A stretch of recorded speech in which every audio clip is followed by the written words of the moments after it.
বিসমিল্লাহির রহমানির রহিম। SSC exam 2024 physics class 9 এবং 10 এবং নবম দশম শ্রেণীর কমন উপযোগী প্রশ্ন।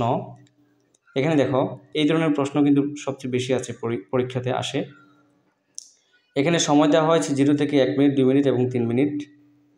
দূরত্ব দেওয়া হয়েছে 0 থেকে 1 মিটার, 4 মিটার, তারপরে 3 মিটার। এখানে একটা জিনিস তোমাদের মনে রাখতে হবে, মোট দূরত্ব হচ্ছে 9 মিটার, মোট সময় হচ্ছে 3 সেকেন্ড। এখানে এইটা হচ্ছে সেকেন্ডে। এখন আমাদের উত্তর দিতে হবে জড়তা কি। তারপর তোমরা প্রশ্নগুলো অবশ্যই লিখে রাখবা, না হলে প্রশ্নগুলো লিখে রেখে উত্তরগুলো লিখে রাখবা। তোমার মানগুলো পরিবর্তন আসবে, কিন্তু প্রশ্ন একই আসে পরীক্ষাতে, হুবহুব প্রশ্ন আসবে কিন্তু মানগুলো পরিবর্তন থাকবে। এখানে দেখো, জড়তা হচ্ছে সমবেগ চলমান বস্তু ত্বরণ কি থাকে কিনা সেটা ব্যাখ্যা করতে হবে। 1 সেকেন্ড পরে বেগ নির্ণয় করতে হবে, অথবা 2 সেকেন্ড পরে বেগ নির্ণয় করতে হবে। তো তোমরা 1 সেকেন্ড পরে বেগ নির্ণয় করতে পারলে 2 সেকেন্ড এবং 3 সেকেন্ড পরে বেগ নির্ণয় করতে পারবে, বা শেষ বেগ কত হবে সেটাও জানা যাবে। উপরিউক্ত তথ্যের ভিত্তিতে দেখাও যে গাড়িটি সুষম ত্বরণে চলে, অর্থাৎ গাড়িটি সুষম ত্বরণে চলে কিনা সেটাও আমাদের ব্যাখ্যা করতে হবে। এখন আমরা ধারাবাহিকভাবে ক, খ এবং গ, ঘ উত্তর দিব। এখানে দেখো, ক নাম্বার উত্তর হচ্ছে, কোনো বস্তু যে অবস্থায় আছে সেই অবস্থায় থাকতে চাওয়াকে যে প্রবণতা, তাই হচ্ছে বস্তুর জড়তা। এই যে প্রথম লাইন, কোনো বস্তুর যে অবস্থা আছে সেই অবস্থায় থাকতে চাওয়া যে প্রবণতা, তাকে বস্তুর জড়তা বলে। এরপর খ এর উত্তর হচ্ছে, যদি কোনো বস্তু নির্দিষ্ট দিকে সময়ে সমান দূরত্ব অতিক্রম করে, তাহলে বস্তুর বেগকে সুষম বেগ বলে, বা আবার বেগের পরিবর্তনে হারকে ত্বরণ বলে। অর্থাৎ ত্বরণ হয় অসম বেগের ক্ষেত্রে, কারণ অসম বেগের ক্ষেত্রে বেগের পরিবর্তন ঘটে, কিন্তু সুষম বেগের ক্ষেত্রে বেগের কোনো পরিবর্তন ঘটে না, তাই এক্ষেত্রে কোনো ত্বরণ থাকে না। যেমন শব্দের বেগ, আলোর বেগ প্রভৃতি সুষম বেগে চলে, তাই এদের কোনো ত্বরণ নেই। তো শব্দের বেগে, আলোর বেগে কোনো ত্বরণ নেই, তোমরা বুঝতে পেরেছ। এখন আমরা ঘর উত্তর দিব।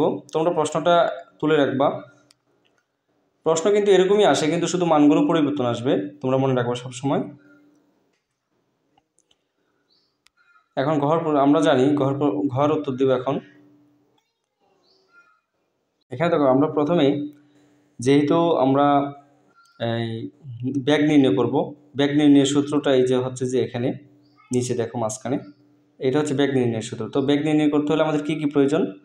ত্বরণ প্রয়োজন, আদিবেগ প্রয়োজন এবং সময় প্রয়োজন। যেহেতু সময় দেওয়া আছে 1 সেকেন্ড পরে বেগ নির্ণয় করতে হবে, এবং আদিবেগ আমরা জানি 0। তো ত্বরণ আমরা জানি না, এখানে এই যে ত্বরণ, হচ্ছে ত্বরণটা আমরা জানা নাই, যে কারণে এই সূত্রের সাহায্যে আমরা ত্বরণ বের করব। তো অতিক্রান্ত দূরত্ব তো 1 সেকেন্ডে দেওয়া আছে, অতিক্রান্ত দূরত্ব 1 সেকেন্ডে 1 মিটার প্রথমে। তো আমরা আদিবেগ হবে যে, এখানে আদিবেগ হচ্ছে 0, সময় হচ্ছে t 1 সেকেন্ড, অতিক্রান্ত দূরত্ব 1 মিটার, শেষ বেগ বের করতে হবে। তো আমরা জানি s = ut plus 1/2 t²। তো আমরা এখানে মান বসাই দিলাম, মান বসাই দিয়ে এখানে যেহেতু এটা এই 0 আছে, 0-র সাথে এটা কেটে 0-র সাথে 1 গুণ করলে 0 হবে। তো আমরা থাকবে শুধু এই মানটা থাকবে। তো আমরা এখানে তো এক যেহেতু এখানে 1 আছে, তো আমরা হাফ থাকবে। তো হাফ যদি এই 1-এর সাথে যদি গুণ হয়, এই যেহেতু এটা নিচের সংখ্যা, এখানে উপরে এটার সাথে কি গুণ হবে, অর্থাৎ 2 × 2। আর এখানে এখানে রেখেছি পক্ষান্তর করা আর কি। এখানে আমি তোমাদেরকে সহজভাবে বুঝিয়ে দিচ্ছি যে এই 1 মিটারকে আমরা এখানে 1 মিটার লিখলাম, হ্যাঁ, এখানে 1 মিটার লিখলাম। তারপরে এখানে শুধু সব কিছু গিয়ে থাকবে কি a/2। তো আমরা এখানে যদি এই টুটাকে যদি আমরা এখানে নিয়ে আসি ডান পাশে, তাহলে গুণ হবে। অর্থাৎ এখানে শুধু a আছে, অর্থাৎ a = 2 × 2। অর্থাৎ এখানে পক্ষান্তর করে তোমরা এই জিনিসটা মনে রাখবা কীভাবে পক্ষান্তর করতে হয়। এরপরে দেখো, তো আমরা ত্বরণ পেলাম a = 2 ms⁻²। এখানে এখন আমরা যেহেতু ত্বরণ পেয়ে গেছি, সময় দেওয়া আছে, আদিবেগ দেওয়া আছে, তো আমরা এখন নির্ণয় করব। আদিবেগ 0 হয়েছে, তারপরে ত্বরণ হয়েছে 2, তারপরে সময় হয়েছে 1 সেকেন্ড।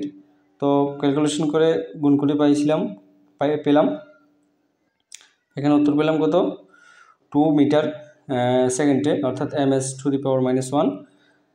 এটা হচ্ছে আদিবেগ, এই শেষ বেগ, এটা হচ্ছে শেষ বেগ আমরা পেয়ে গেলাম। তো শেষ বেগ পেলে এটা হচ্ছে শেষ বেগ নির্ণয় করলাম, আমরা বেগ নির্ণয় করলাম শেষ বেগ। এখন আমরা ঘ নাম্বার উত্তর দেব।